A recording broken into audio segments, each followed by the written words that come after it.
Olá, gente. O que os espíritos podem e o que não podem fazer? Se você ainda não se inscreveu em nosso canal, eu peço encarecidamente que se inscreva em nosso canal e compartilhe o nosso vídeo com outras pessoas.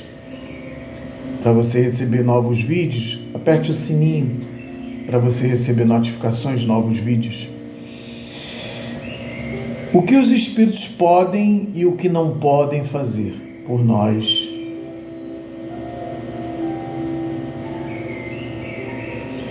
É importante frisar que os espíritos, quando eu falo de espíritos, estou me referindo a pessoas que viveram aqui na Terra.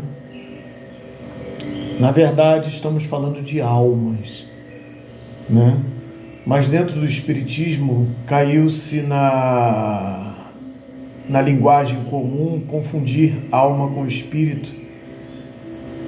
E na verdade são almas, né? Porque no conceito ayurvédico, o espírito é diferente de alma, né? Espírito seria aquele que nos governa, o nosso eu superior. E na maioria dos casos, o que acontece é que quando nós invocamos os espíritos, né, como nós estamos usando na linguagem para facilitar, nós estamos falando com seres que encarnaram aqui na Terra, que tiveram vida, tiveram suas histórias, tiveram seus dramas, suas tragédias, né? Conviveram com outras pessoas. E a verdade é que quando esses espíritos desencarnam, eles levam consigo a mesma consciência que tinham quando estavam encarnados. Muitos pensam que o espírito, pelo fato dele estar do outro lado, ele é mais poderoso. Não é verdade. Ele apenas tem um pouco mais de liberdade de se locomover, obviamente. Como ele não tem um corpo físico. E a quinta dimensão, o que você pensa acontece de forma imediata. A quinta dimensão, ela tem um efeito de instantaneidade muito forte, tá certo? E penso, acontece, sabe? Então, se eu pensar aqui, eu estou no astral, digamos que você vai dormir, você sai do teu corpo consciente, você não precisa ir voando até o Japão, basta você pensar no Japão e você já está no Japão. Basta você pensar na Flórida e você já está na Flórida. Basta você pensar em São Paulo e você já está em São Paulo. O mundo astral, a quinta dimensão, ela te empresta essa capacidade, esse poder de se deslocar de uma forma muito rápida, né? Na velocidade do pensamento. Isto chama-se telepatia por um lado, mas também podemos fazer outros tipos de transporte, né? Utilizando o pensamento como gatilho, como força motriz de tudo isto. E o que acontece? Os espíritos desencarnados, normalmente eles se aderem, se aproximam, né? Por afinidade, por amor, por laços consanguíneos. Isto cria afinidade, geralmente daqueles entes queridos, aqueles que eles deixaram, né? E esses espíritos tendem a continuar nesse processo, cuidando do filho, cuidando do neto, do bisneto, e aí vai, daí por diante. Né? Eis porque, né, eventualmente alguém diz, fulano tem um caboclo, fulano tem um exu, fulano tem um cigano, fulano tem... Quem são esses seres? São nossos ancestrais, são nossos antepassados, na grande maioria das vezes. Raramente acontece... Aliás, não é tão raro assim, mas não é normal, tá certo? Que um espírito que não nos conhece, que não conviveu conosco, esteja muito próximo de nós. Quando isto acontece, temos que estar atentos, né? Se trata de um espírito superior, querendo nos trazer alguma mensagem, nos aliviar de algo, né? Nos assistir em alguma situação específica, como pode também, eventualmente, ser né? Alguma coisa mandada, ou algum obsessor, algum espírito, né? Que está ali com alguma outra intenção que não seja boa, né? Por isso nós temos que estar muito atentos às nossas frequências, estar muito atento às energias que estão nos circulando. Como eu saber se um espírito é bom ou ruim? Frequência. Estou me sentindo bem? É um espírito amigo. Estou me sentindo mal?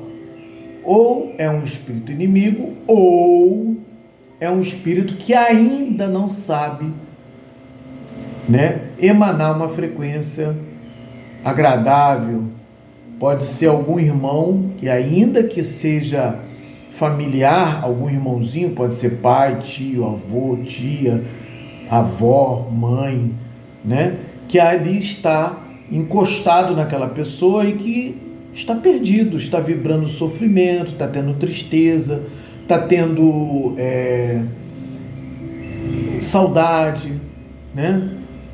Está se sentindo sozinho, porque às vezes muitos espíritos não sabem que estão desencarnados e eventualmente vibram a tristeza, vibram o sofrimento, e em alguns casos vibram até a doença que eram acometidos antes de desencarnarem.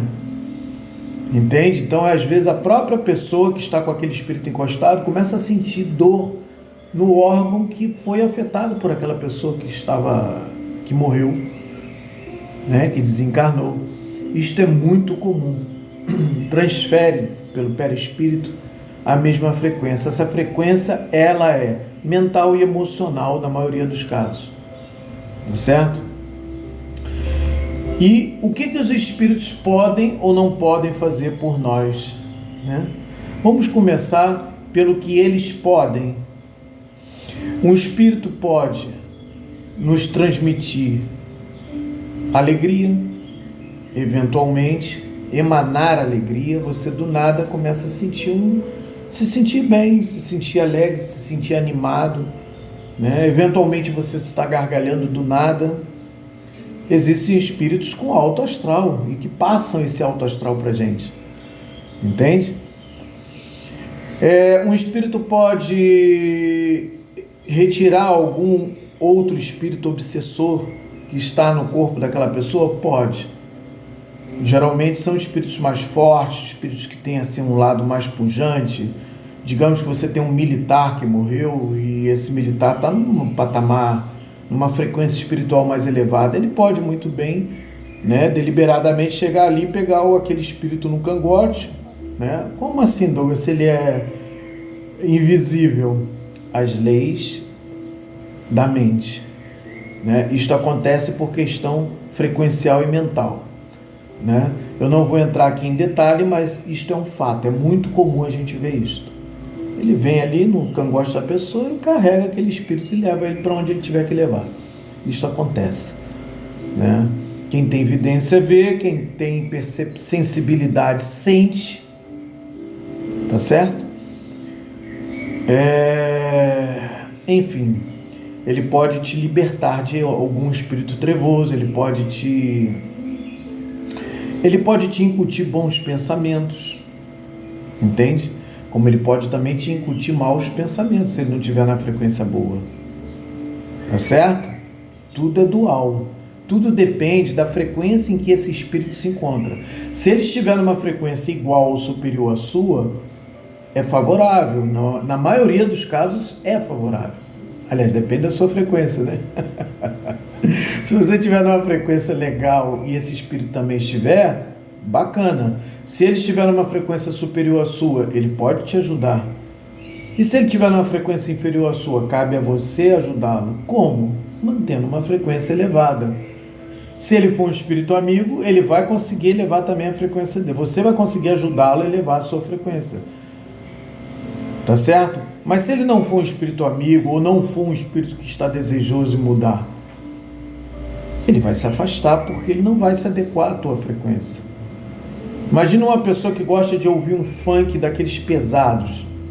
Aí você está ouvindo uma música clássica, uma música tranquila.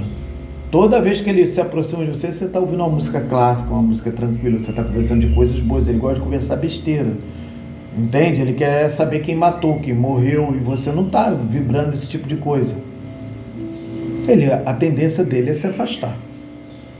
Tá certo? A não ser que ele seja um obsessor, um inimigo oculto. Aí é outra história. Aí tem outras coisas, né, que podem ser feitas, e isso aí fica para uma outra palestra, tá certo? O que o Espírito pode fazer por nós? Ele pode nos irradiar coisas boas, ele pode eventualmente nos sugestionar com algum pensamento bom ou ruim, como eu disse, depende da frequência, tá certo? Ele pode irradiar a cura através de energia. Se ele sabe manipular energias da natureza, alguns espíritos sabem, outros não. Se ele sabe puxar energia de uma planta, energia telúrica da Terra, se ele sabe puxar energia do cosmos, se ele sabe manipular energias no plano espiritual, que tem alguns espíritos que aprendem isso no plano espiritual e passam a utilizar a favor de outras pessoas, se ele sabe fazer isso, ele pode te auxiliar. É muito comum as entidades de Umbanda, né, terem essa capacidade. Caboclos, pretos velhos, eles sabem manipular isso. Eventualmente guardiões também, ciganos, enfim, tá certo? O outro lado também é possível? Obviamente que sim. Né? Os espíritos trevosos, existem espíritos trevosos que sabem manipular energias de forma equivocada, de forma contrária. Entende? Então isto basicamente é o que os espíritos podem e o que não podem fazer. Você tem que saber se comunicar com ele. Se é um espírito amigo, você tem que saber se comunicar com ele e saber o que pede. Agora vamos falar o que o espírito não pode fazer, tá certo?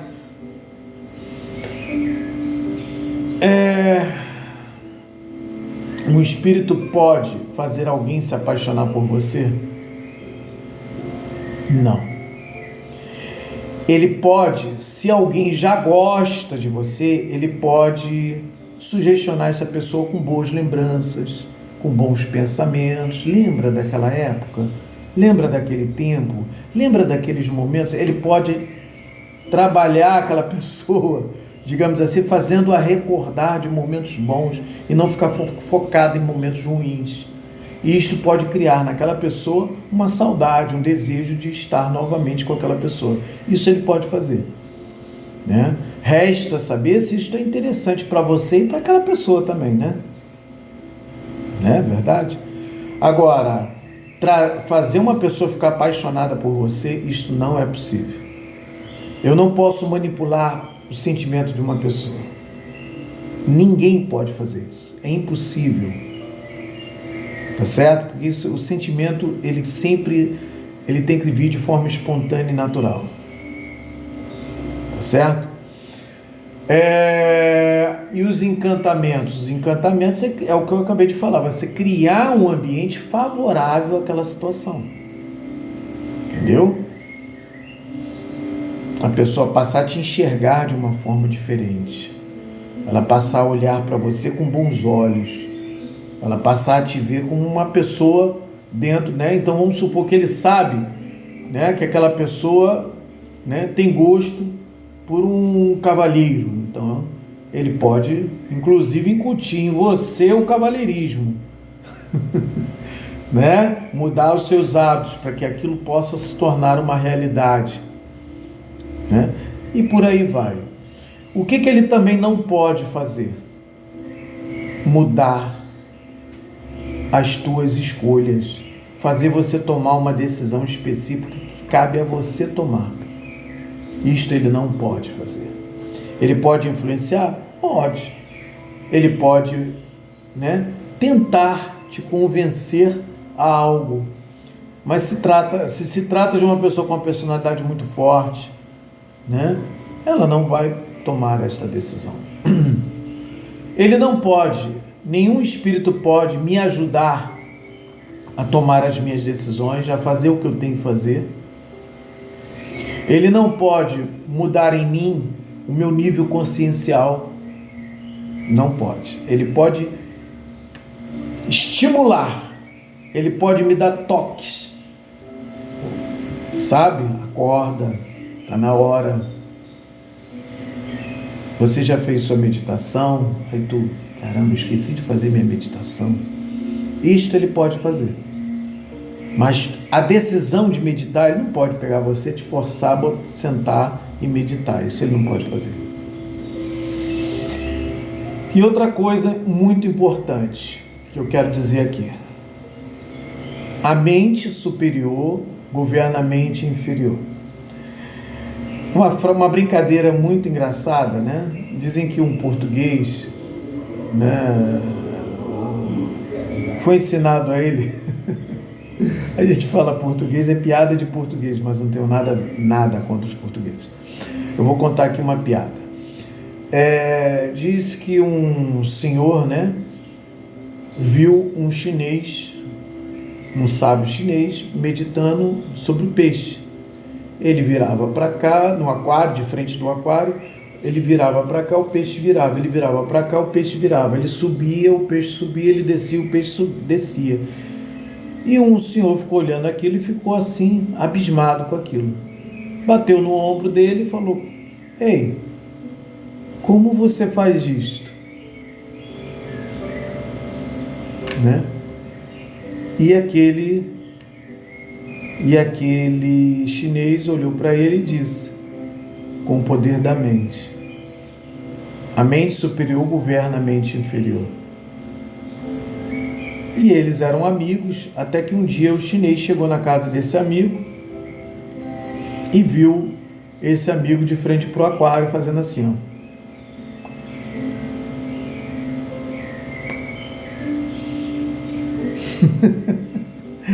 O que acontece? Assim acontece a nossa relação com os espíritos. Se você é uma pessoa sugestionável, se você tem uma pessoa de personalidade fraca, tem um caráter fraco, é facilmente manipulável, certamente que espíritos obsessores farão a festa contigo, vão brincar contigo, né? Principalmente se você tem uma mediunidade muito aflorada, se você tem essa conexão com eles de uma forma muito aberta. E aí são casos dos mais variados que você vê, situações das mais lamentáveis, tristes, que a gente percebe entre os humanos, né, sendo facilmente manipulados pelos espíritos. É muito triste isto. Como evitar que isso aconteça? Fortalecendo a nossa conexão com o eu superior. Poder da mente? Não adianta. Se você tentar fortalecer muito a sua personalidade, a sua mente, vai demorar um tempo muito grande para que isso aconteça, né? Porque a mente ela tem uma velocidade de alcance muito grande, mas ela é um sentido muito volúvel. Então, quem tem uma mente forte, tem uma mente forte, isso foi criado ao longo do tempo. Quem tem uma mente fraca, o que pode fazer é fortalecer a sua conexão com o eu superior. Aí sim. Aí você está trazendo o seu eu superior, o teu espírito que te governa, para ficar mais presente em você. Esse sim, esse pode te livrar de ser manipulado. Por quê? Porque ele vem numa frequência superior. O nosso eu superior de toda a humanidade. O nosso eu superior está sempre numa frequência acima do eu inferior. Uma frequência acima da vida mundana, da vida corrente. Porque através da vida mundana, da vida corrente, das matrizes do eu inferior, ira, orgulho, inveja, preguiça, é através desses defeitos, mentira, medo, é através dessas matrizes que esses espíritos nos manipulam, podem nos manipular.